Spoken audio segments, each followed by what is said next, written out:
कि एक चरवाहा था, जंगल में अपनी भेड़ लेकर के पहुंचा। उसका रोज का वही रूटीन था, रोज जंगल में भेड़ ले जाना, भेड़ों को चराना, शाम वापस आ जाना। बड़े मजे की बात कि जब वह भेड़ों को चराता था तो दोपहर को 11 बजे 12 बजे उसकी पत्नी उसके लिए रोटी लेकर के जाती थी। आज क्या हो गया, पत्नी नहीं आई, भूख लग रही है, भेड़ें चर रही हैं। देखो तो जानवर पेट भर रहा है, इंसान भूखा खड़ा है। आज पत्नी नहीं आई, क्या हो गया, समय हो गया।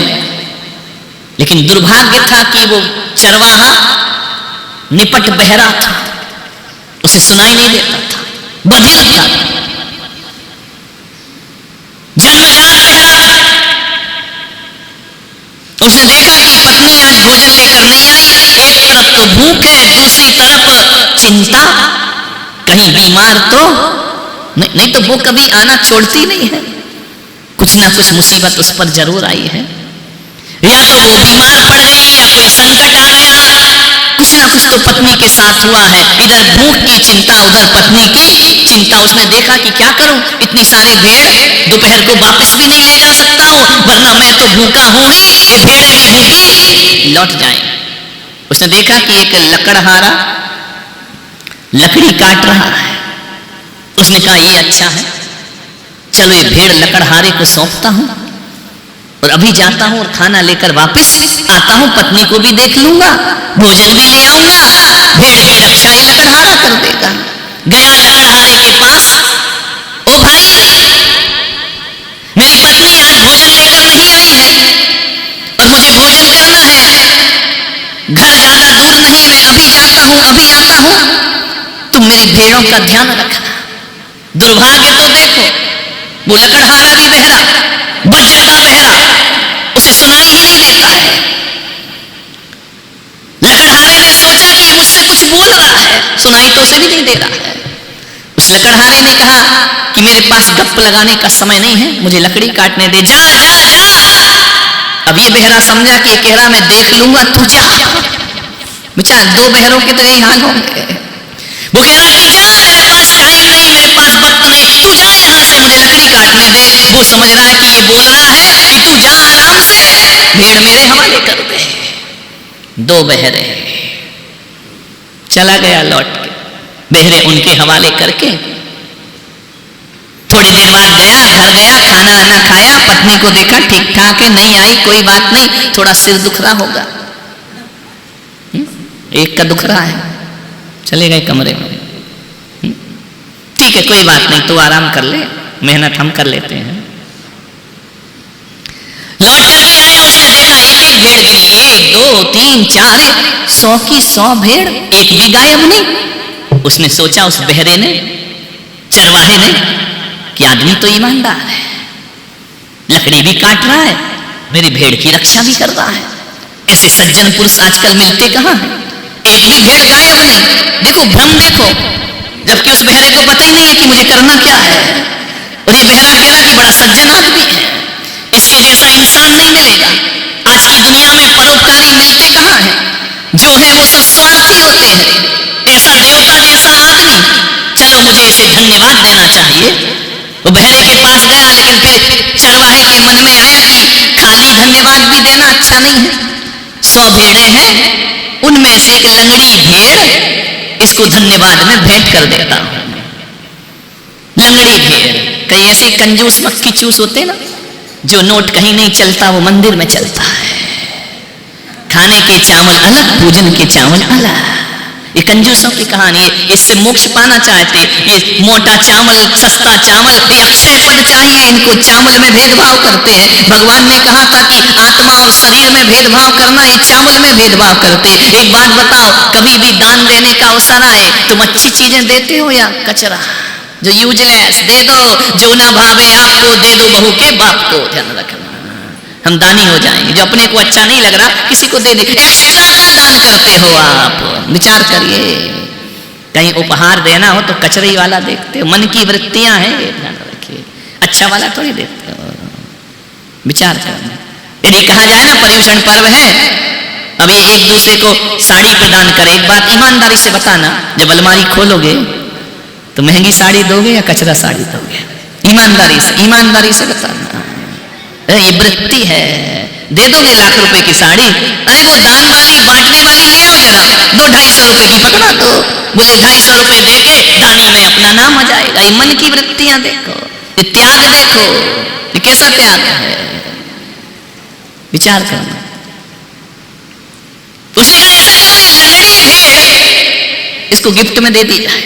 अभी बेहरा, इसे कुछ नहीं पता कि हो क्या रहा है। वो लंगड़ी भेड़ लाया, बोले तेरा बड़ा धन्यवाद है, तूने मेरी भेड़ की रक्षा करी, तेरे जैसे सज्जन पुरुष मिलते कहां हैं, ले तेरा धन्यवाद मानता हूं, ये भेड़ तुझे प्रदान करता हूं। अब लकड़हारा तो बहरा था, उसने कहा ये मुझ पे आरोप लगा रहा है कि मेरी भेड़ की टांग तोड़ दी। देखो बहरों की जिंदगी देखो। उसने कहा पागल है क्या, मैंने तो तेरी भेड़ देखी भी नहीं है, मैंने कोई टांग नहीं तोड़ी है। वो समझा कुल्हाड़ी लिया है तो आरोप लगा रहा है कि तूने मेरी भेड़ को लंगड़ी किया है। उसने कहा मैं भगवान की कसम खाता हूं, ये भेड़ मैंने लंगड़ी नहीं की। वो बहरा कह रहा तू ले ले, अरे ये मैंने कुछ नहीं किया, मैं तेरे हाथ जोड़ता हूं, मुझे तो पता भी नहीं कि क्या हो रहा था। दो बहरों की कहानी, एक आभार मान रहा है, एक अपराध मान रहा है। एक ने कहा भाई मैं तेरे पैर पड़ता हूं, हाथ जोड़ता हूं, इस भेड़ को मैंने कुछ भी नहीं किया है। बोले नहीं ये ले ले। वो समझा कि गुस्से में दे रहा कि तू संभाले लंगड़ी भेड़, मैं क्या करूंगा भेड़ का। वो धन्यवाद देने आया, दोनों में विवाद चलते रहा। मैंने नहीं किया, मैंने तेरी भेड़ को कंकड़ भी नहीं मारा। वो कह रहा है कि धन्य आप जैसा आदमी, ये भेड़ तो ले लो मेरे से, ये गिफ्ट तो ले लो मेरे से। अरे बोले मैं ध्यान रखना, मैं झूठ नहीं बोलता हूँ, मैंने कुछ नहीं किया तेरी भेड़ को। उसने कहा कि आप जैसा सज्जन आदमी कहाँ मिलता है, मेरी पूरी की पूरी भेड़ सुरक्षित है। अब तू सुरक्षित बोल। वो बहरा सुने जब तो बहरे को तो सुनाई नहीं दे रहा है। कहते घंटों विवाद छिड़ गया, लकड़हारा और चरवाहा में झगड़े हो रहे हैं। अब समाधान कौन करे, दो बहरे बैठे हैं। एक थोड़ी देर बाद क्या हुआ, एक चोर घोड़ी चुरा करके लाया, रास्ता भटक गया। उस चोर ने सोचा इन लोगों से रास्ता पूछ ले। उस संयोग तो देखो, वो चोर भी बहरा। तीन बहरे इकट्ठे हो गए, उस चोर को भी नहीं सुनाई देता। उसने कहा इनसे पूछ ले कि रास्ता कहां जाता है। उसने कहा ये रास्ता कहां जाता है। अब दोनों बहरे क्या सुन रहे हैं। दोनों बहरों ने सोचा कि चलो फैसला करो भेड़ का, पकड़ो इसको पकड़ो। अब वो चोर बहरा सोचा यार ये तो मुझे पकड़ रहे हैं, लगता घोड़ी इन्हीं की है। देखो बहरों की दुनिया तो देखो। उसने कहा देखो भाई जो भी मामला है मेरे से गलती हो गई, अपनी घोड़ी वापस ले लो। अरे एक भेड़ दे रहा है, एक घोड़ी दे रहा है, समझ में तीनों के कुछ नहीं आ रहा है। उसने कहा मैं तुम्हारे हाथ जोड़ता हूं, मुझे पुलिस के हवाले मत करो। एक बहरा कह रहा मेरी भेड़ ये ले ले, दूसरा कह रहा कि नहीं मैंने टांग नहीं तोड़ी है। सुन वो भी नहीं रहा है, फैसला क्या करेगा। वो भी बहरा का बहरा है, ध्यान रखना। वो बहरा भी कह रहा है घोड़ी ले लो। अब तीनों बहरे लड़ रहे हैं, ध्यान रखना। फैसला क्या होगा, क्या निर्णय होगा इन बहरों का, इन बधिरों का क्या बहरा होगा। कहते लड़ रहे हैं, वो भेड़ खींच रहा है, वो घोड़ी खींच रहा है, वो आभार व्यक्त कर रहा है। तीनों में विवाद हो रहा है, इतना विवाद। अरे सुने तो हल निकले ना, जब सुनते ही नहीं है तो हल कहां से निकलेगा। वो घोड़ी आगे करता, वो भेड़ आगे करता, वो हाथ जोड़ता, वो कहता मैंने नहीं मारी, वो कहता तुम्हारी घोड़ी है तो तुम ले लो। सुनाई तो तीनों को नहीं दे रहा है। इतने में एक वहां से संत निकले, फकीर। संत ने देखा तीनों झगड़ रहे हैं। तीनों ने संत को पकड़ा कि महाशय फैसला करो। अब तीनों तो सुनते नहीं, संत तो सुनता था। उसने कहा कि ये बहुत सज्जन आदमी है, इस जैसा इंसान नहीं है, मेरी एक भी भेड़ चोरी नहीं गई है। संत ने कहा अच्छा तो मैं इसे भेड़ दे चाहता हूं। भेड़ लकड़हारा कह रहा है कि हुजूर मैंने कोई गलती नहीं की, कोई अपराध नहीं किया, इसकी टांग मैंने नहीं तोड़ी है। संत ने कहा ये दे रहा है और ये कह रहा मैंने टांग नहीं तोड़ी। इतने में चोर खड़ा हुआ, हुजूर फैसला कर दो, जिसकी घोड़ी वो ले लो, मुझे बख्श दो। संत ने कहा मामला क्या है। बोला इनकमिंग तीनों की बंद है, आउटगोइंग चालू है, ध्यान रखना। किस्मत तो देखो, संत भी, मैं प्रवचन तुम कर रहे कि हम कर रहे हैं? बहरा था, तुम ही बहरा कर दो उसको। संत का नियम था अखंड मौन, मौनी थे संत, बोलूंगा नहीं जिंदगी में, कैसी भी परिस्थिति आ जाए मौन नहीं तोड़ूंगा। अब तो समस्या और जटिल हो गई, अब फैसला कौन करे? 3 सुनते नहीं और 1 बोलते नहीं, अब कौन फैसला करे? किस्मत कहां कहां ले जाती है। अच्छा हुआ कि संत बहरा नहीं था, नहीं तो चौथी समस्या खड़ी हो जाती है। और चलो संत मौन भी ना होते तो बहरे कौन सा सुन रहे होते? वो तो सुनना ही नहीं था उनको। संत ने कहा क्या करूं, मामला तो बड़ा कठिन है होमड़ जी, फैसला कैसे करोगे? 3 बहरा 1 गूंगा, गूंगा था नहीं वो हो गया, फैसला कैसे हो? जटिल समस्या उलझ रही है। वो संत ना भी बोले या बोले, उन बहरों को फर्क क्या पड़ता है? बोलता भी संत तो बहरा उसे सुनते ही नहीं। क्या किया जाए? संत समझ गए, बहुत बुरी समस्या में फंस गए। संत ने चोर की तरफ घूर कर देखा, उसकी आंखों में आंखें डाली। संत मौन थे, और जो व्यक्ति मौन की साधना करता है उसकी आंखों में चमक पैदा हो जाती है। मालूम है किनकी आंखों में तेज आता है, किनकी आंखों में दृष्टिवादी बुद्धि प्रकट होती है? जो मौन धारण करते हैं, अखंड मौनी। और वो किसी पर निगाह उठा दे तो सामने वाले का जीवन बदल जाया करता है, क्योंकि जो बोलने की एनर्जी थी वो आंखों में चली जाती है, आंखों में तेज समा जाता है। संत ने नजर उठा के घोड़ी वाले को देखा, आंखों में आंखें डाली, बोले कुछ नहीं।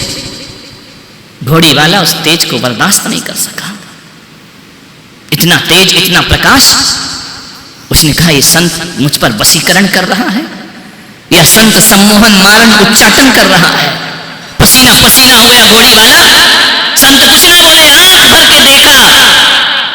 उसने झटपट घोड़ी उठाई और भागा, बाहर में जा, मुझे रास्ता नहीं पूछना है, मैं तो चला घोड़ी लेकर। चरवाहे को देखा, उसने अपनी कुल्हाड़ी उठाई, भागा। लकड़हारे को देखा, लकड़हारे ने कुल्हाड़ी उठाई, भागा। चरवाहे को घूर करके देखा, चरवाहा गई भेड़ लेकर भाग गया, समस्या का समाधान हो गया। संत कुछ ना बोले, न विवाद में गए, न संवाद में गए। संत ने केवल देखा, तीनों की वृत्तियां चेंज हो गई। संत हंसे कि क्या करें इन बहरों के साथ। और हकीकत में मैं इस दुनिया को देखता हूं, आपको देखता हूं, तो ऐसा लगता है कि मैं बहरों के बीच में बोल रहा हूं। ध्यान रखना, वो बहरे 3 नहीं थे। जितने बैठी ना दुनिया, ये सब बहरी है, ये सुनती थोड़ी है। कुछ भी कहे कोई सुनता थोड़ी है। करना आदमी को वही है जो उसे कर